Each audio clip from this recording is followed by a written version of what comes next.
Hey friends, this is JB presenting wisdom again, and we're continuing with where we left off yesterday.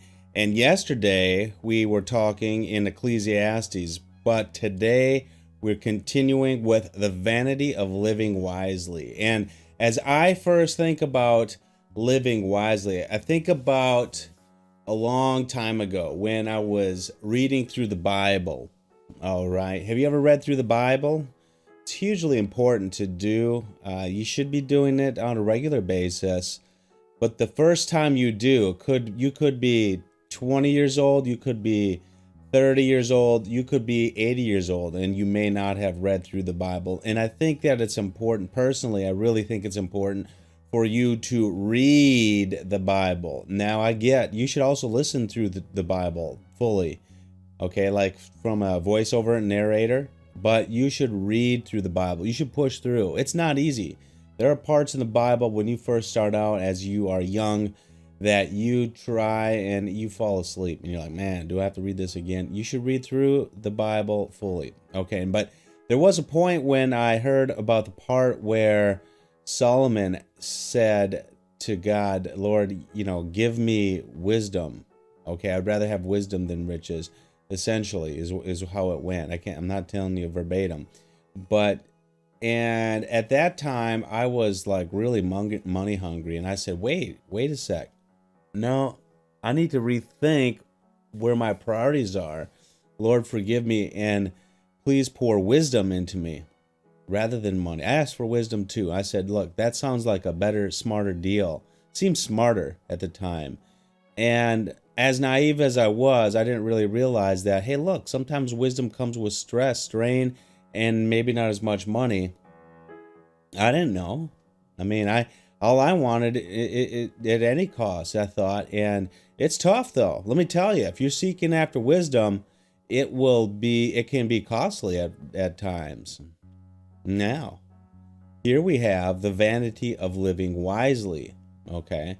And how when we ask for wisdom, what are we really asking for? We're really trying to do it for vain reasons. And when we get wisdom, ultimately, if it's not for God's glory, even if we have insight, even if we have discretion, if we have wisdom, if it's not for God's glory, then what is it for?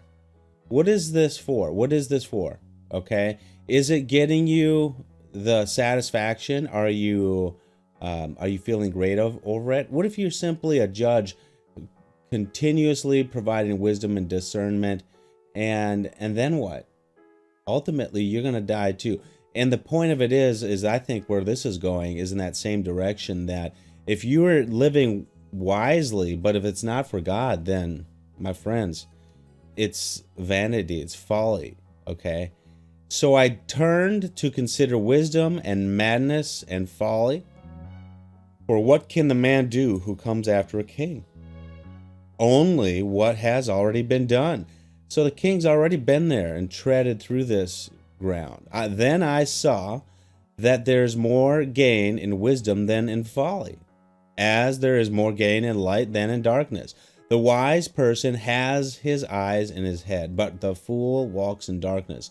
And yet I perceive that the same event happens to all of them.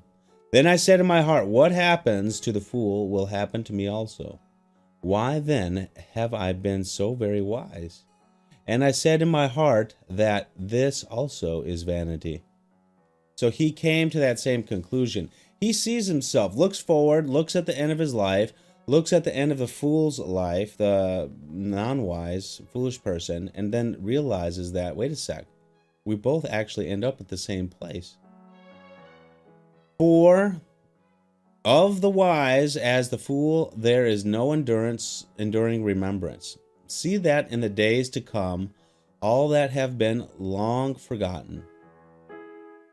How the wise dies just like the fool.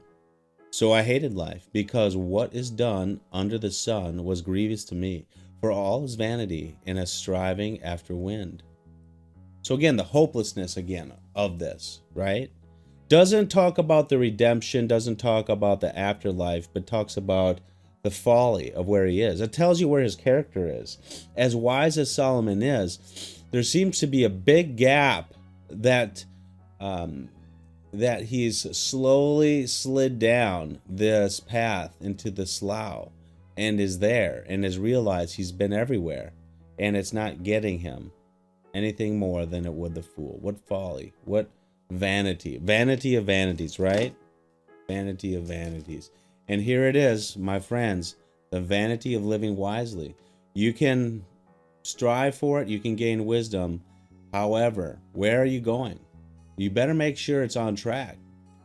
And if you start to slide in the slough, you better pull yourself up somehow and move to glorify God.